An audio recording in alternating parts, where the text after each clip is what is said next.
बहुत बहुत स्वागत आपका रणदीप। बहुत बहुत धन्यवाद सर। इससे पहले कि हम पानी के बारे में चर्चा करें, थोड़ी सी व्यक्तिगत बात हो जाए हमारी आपकी। आपको जानना चाहिए कि हम आपके बहुत बड़े फैन हैं और बहुत बड़े प्रशंसक हैं। अच्छा, कई बार इनसे हम मिलते हैं, बात करते हैं, इनको यकीन ही नहीं होता, कहते सर आप हमको शर्मिंदा कर रहे हैं, ये कर रहे हैं। नहीं भाई साहब, मैं आपको बता दूं, और बहुत ही विचित्र किस्म की भूमिका इन्होंने की हैं। हमारी बहुरानी के साथ आपने एक फिल्म की थी। जी जी जी।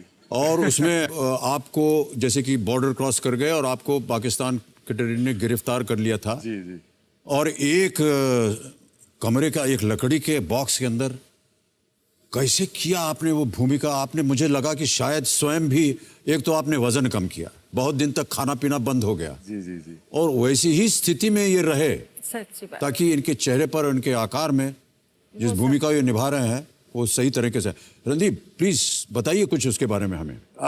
सर बेसिकली मैंने वो इसलिए किया ताकि एक्टिंग ना करनी पड़े। मुझे लगा कि अगर वो इंसान 18 साल तक काल कोठरी में बेड़ियों में बांध के उसे रखा गया, तो और अगर मैं उस रोल को निभा रहा हूँ तो मेरा एक कर्तव्य बनता है कि मैं उसको कहीं ना कहीं महसूस करूँ, उसको छू के देखूँ, जिससे कि उसका जो आव भाव है, जो तकलीफ है, वो देखने वाले लोगों तक पहुंचे। अद्भुत था वो किरदार आपका। Thank you sir. और हमेशा मैंने आपकी तारीफ की है और याद भी रहा है मुझे। रणदीप, आजकल हमने पता किया है कि आप भी बहुत सारा अपना योगदान दे रहे हैं। क्या कर रहे हैं आप इस विषय पर? खालसा एड के साथ मैं काम करता हूं। जी। पानी का ज्यादा होना और पानी का कम होना दोनों प्रॉब्लम है। हाँ, फ्लडिंग भी प्रॉब्लम है, बिल्कुल, बहुत बिल्कुल बड़ी प्रॉब्लम है। अभी एक महाराष्ट्र में मुझे एक मौका मिला था खालसा एड के साथ जाने का। वेले करके एक गांव है जो कि नासिक से तकरीबन 37 किलोमीटर दूर है। उस गांव में शहर के इतना पास होने के बावजूद पानी नहीं, वहां पे नहीं, 18-19 गांव है जहां पे पानी नहीं था। तो हम लोग रोज टैंकर्स लेके जाते थे वहां पे। वो बहुत ही एक टेम्परेरी सोल्यूशन है जी। तो वहां पे जाके जब हमने देखा कि चूंकि आदिवासी लोग रहते हैं, उन्होंने ईंधन के लिए, इसके लिए, उसके लिए सब पेड़ खत्म कर दिए। तो वहां पे एक रिजर्वॉयर भी था पास में, पर उसका पानी शहर जा रहा था। तो वो भी हिंदुस्तान के नागरिक हैं, तो उनको भी उतना ही हक पानी का है जितना किसी एक शहर के रहने वाले को है। बिल्कुल सही। तो वहाँ पे हमारा अगले साल गर्मी से पहले ये एम है कि वहाँ जाके हम पेड़ लगाएं। और अब हमारा जो गवर्नमेंट का और पूरे दुनिया का जो एक मुख हो गया है इस तरफ कि हमें एनवायरनमेंट के लिए बहुत कुछ करना है, नहीं तो हमारी आने वाली पीढ़ियाँ और हम खुद इस अपनी धरती माँ पे जी नहीं पाएंगे। तो उसके लिए जितनी कोशिश जो भी करे कम। कॉफी वगैरह पीते हैं आप रणदीप? जी जी सर, बहुत पीते हैं। आप अमला जी? मैं नहीं पीते। कई सालों तक हमने भी बंद कर रखा था, न जाने कोई विशेष वजह से नहीं, पता ऐसे ही मन नहीं होता था। लेकिन अभी हम एक फिल्म में काम कर रहे हैं, उसके जो मुख्य कलाकार हैं उन्होंने हमको ये कॉफी पे डाल दिया है। और नाम नहीं लोगे नहीं तो वो मारेंगे हमको। वो भी कॉन्सेंट्रेटेड कॉफी, जो क्या कहते हैं उसको, एस्प्रेसो कहते हैं। छोटी सी डिबिया में मिलती है और उसको पीने के बाद एकदम ऐसा लगता है कि पूरे देश को कॉन्कर कर लेंगे। एस्प्रेसो से सर एक याद आया, मेरे फादर ने उस वक्त इतनी नॉलेज नहीं थी। जी जी। तो बोले कि होटल में जाके कि एस्प्रेसो कॉफी एस्प्रेसो अच्छा लगा कॉफी। हाँ। तो बोले 1 शॉट या 2 शॉट, डबल शॉट। अच्छा। तो उन्होंने बोला यार 1 शॉट ही ले लेते। तो जब आई कॉफी तो उन्होंने अपने दोस्त को बोला, ये पूछ रहा था 1 घूंट या 2 घूंट। आप तो बिना कॉफी के ही पूरे संसार को कॉन्कर करके बैठे हो। अरे नहीं, ऐसा कुछ नहीं है।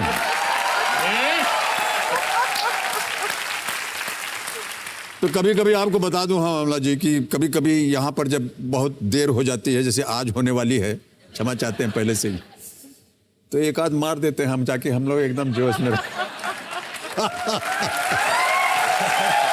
मेरा ये मानना है बच्चन साहब, दैट वेस्ट की तरफ हम जो देख रहे हैं, टेक्नोलॉजी जो जा रही है, जो जिस तरफ हमारा देश भी काफी तरक्की कर रहा है और बढ़ रहा है, हम जितना अपने कल्चर, अपनी हिस्ट्री और प्राचीन तौर तरीकों की तरफ जाएंगे, उतना ही हमको फायदा होगा, चाहे वो कुल्हड़ हो या पत्तल हो।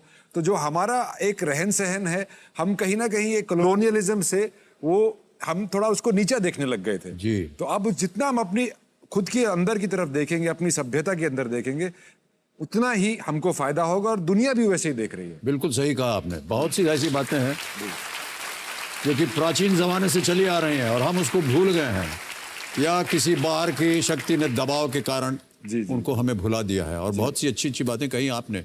मेरे ख्याल से जिस देश के पास गुड़ और गाजर ज्यादा होंगी उसको ज्यादा वो मिल जाएगा। गुड़ और गाजर, हाँ, क्योंकि घोड़े वो ज्यादातर वही खाते हैं। जी, आप तो घुड़सवारी में काफी रुचि रखते हैं, हमने सुना है रणदीप जी सर जी। कुछ बताएंगे उसके बारे में? घुड़सवारी एक यूनिसेक्स, मतलब दोनों ही जी हाँ, दोनों ही पुरुष महिला दोनों यूनिसेक्स का स्पोर्ट है। और मेरा ये मानना है कि जैसे घुड़सवारी पुलिस सर्विसेज, आईएएस सर्विसेज और बहुत सारी ऐसी चीज़ों में होता है, कंपलसरी होता है, क्योंकि अगर आप एक घोड़े को नहीं कंट्रोल कर सकते तो आप एक प्रांत को या एक बटालियन को या किसको ऐसे कैसे कंट्रोल करेंगे। It teaches you leadership with empathy. वाह। एंड इस साल मेरा एक सिल्वर मेडल आया था नेशनल्स में, तो I it's thank you, I am more proud of that than anything else. Sports में जीतना एक अलग ही, बिकॉज जी जी जी, कला में, फिल्मों में एक ओपिनियन होती है, स्पोर्ट्स में या तो आप आए हैं या नहीं आए हैं, तो वो क्लियर कट होता है। जी जी जी। 70% और 30% को लेकर के आपने कोई एक योजना शुरू की जी गांव में, क्या है ये? इसका मेन मकसद ये है कि गांव वालों से हम लोग 30% उस कॉस्ट को लेते हैं, जो भी कॉस्ट लगता है उस स्ट्रक्चर बनाने के लिए। गांव वाले चाहे कितने भी गरीब हो, उनको वो बाध्य होते हैं 30% उसके अंदर लगाने के लिए। उसका मेन मकसद एक ही है कि गांव वालों की ममता उस चेक डैम में पड़ जाए, उस स्ट्रक्चर में पड़ जाए, जो कि आने वाली पीढ़ियों के लिए भी उसकी संभाल होती रहे और ये एक शाश्वत बॉडी बन जाए। तो वो लोग सारा पत्थर, बजरी और पानी देते हैं, और जो मट्टी की पाल रहती है उसके अंदर 1/3 मजदूरी देते हैं। और संस्था की तरफ से सारा सीमेंट, जेसीपी, एक्सपर्टीज उनको साथ में ला करके उनका काम आगे बढ़ाना, और उनकी जितनी भी प्रॉब्लम्स आती हैं उस काम के अंदर उसको शूट करना, ये हमारे कार्यकर्ताओं का मेन काम रहता है।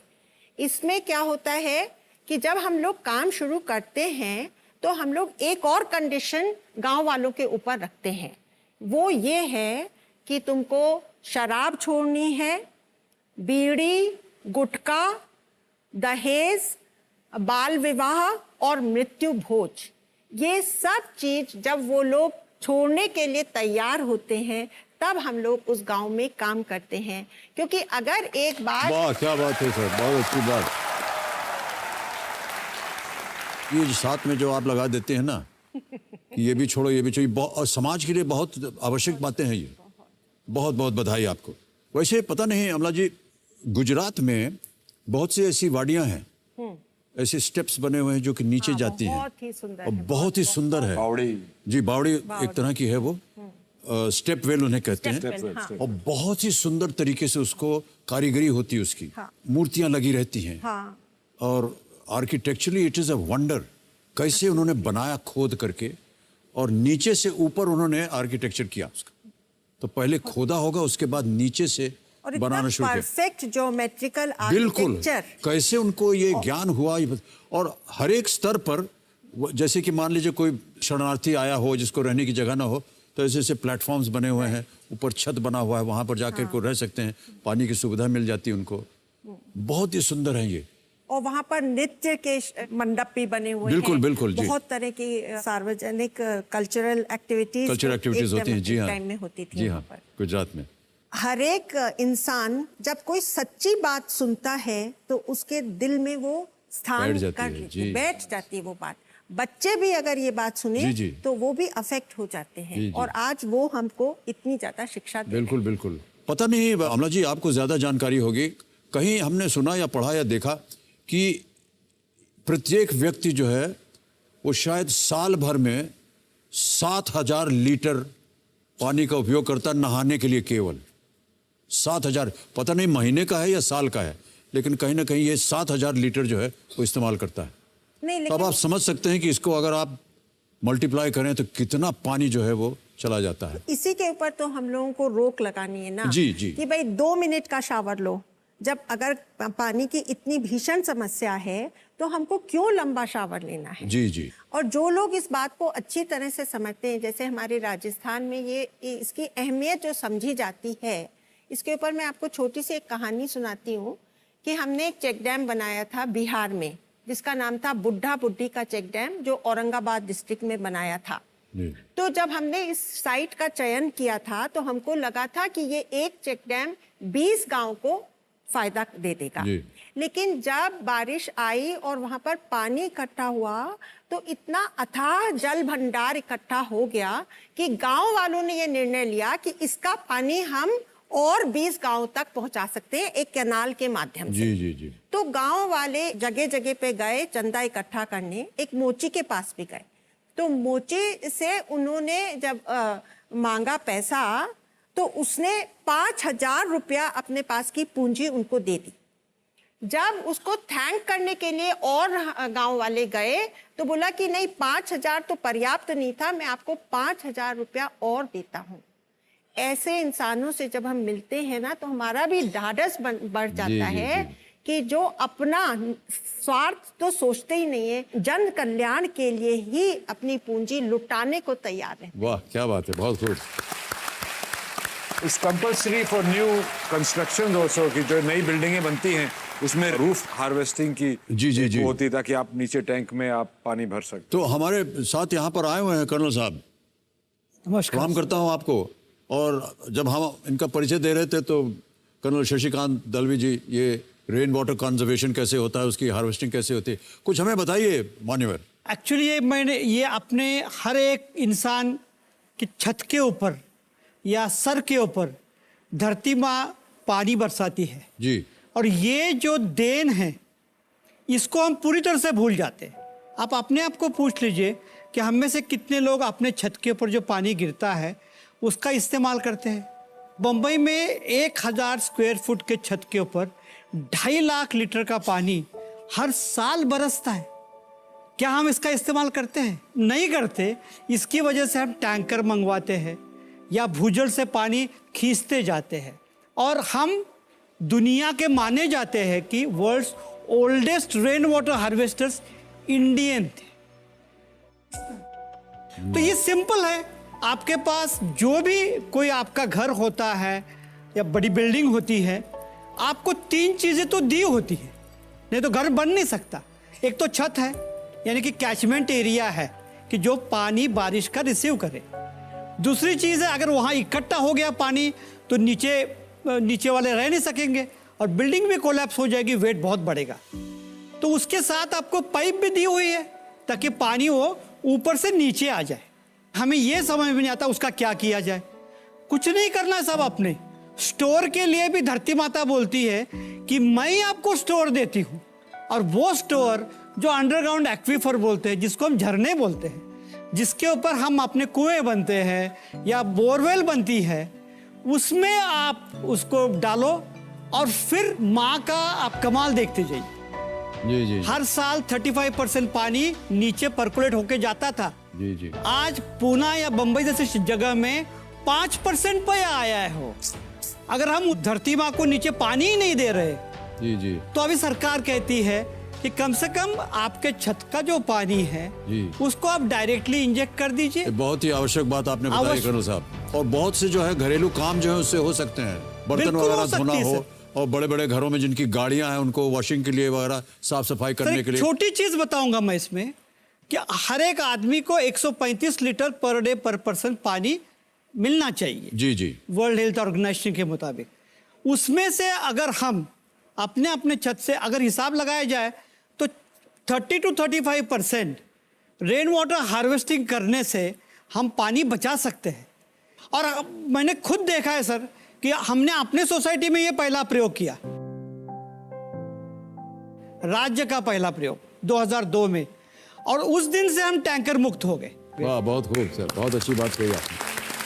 पर जो ऑलरेडी बनी हुई बिल्डिंग है उसमें कैसे किया जाए? हाँ, जो बनी हुई बिल्डिंग है उसमें कैसे किया जा सकता है? क्योंकि होता है बनी हुई बिल्डिंग में ही करने के लिए आते, नए बिल्डिंग में तो कानून बन चुका है। आसान है सर। आपके पास जैसा मैं अभी बोल रहा था, छत है, सब कुछ है। आपने खाली वो पानी के पाइप में जो ऊपर से नीचे आ रहा है, डाउन टेक पाइप, उसमें एक छोटा फिल्टर लगा दीजिए, क्योंकि छत पे अगर कुछ रेत बीत गिरा है, हाँ, जी, वो या आ पत्ते जाएगा। गिरे हैं, तो वो पानी, गंदा पानी ना जाए बोरवेल में, तो उसको आप पकड़ करके अगर लगा देंगे आप सीधा बोर में, तो पूरा पानी आपका जमीन को टच ना करते हुए, बोर एक एक्सप्रेस वे है, सीधा ऊपर तय से नीचे झरने तक पानी जाता है। कुछ सेकंड में पानी आपका नीचे जाता है। मैं आपका एग्जांपल देता हूं, हमारी सोसाइटी का 225 फीट से जहां पानी गया था हमारा, और आधा ही घंटा पूरे दिन में पानी देता था, इतना हमने ये अपने छत के ऊपर का 9 लाख लीटर पानी छोड़ने के बाद सालों साल आज 60 फीट पे पानी आया है सर। वो वाह, क्या बात है, बहुत खूब। मैं जितने दर्शक हमारे कार्यक्रम को देख रहे हैं और कर्नल साहब की बात सुन रहे हैं, कृपया करके इसका उपयोग कीजिएगा, क्योंकि ये बहुत ही महत्वपूर्ण बात कह रहे हैं। पानी जो है वो बचाया जा सकता है, जैसे कि कर्नल साहब ने बताया।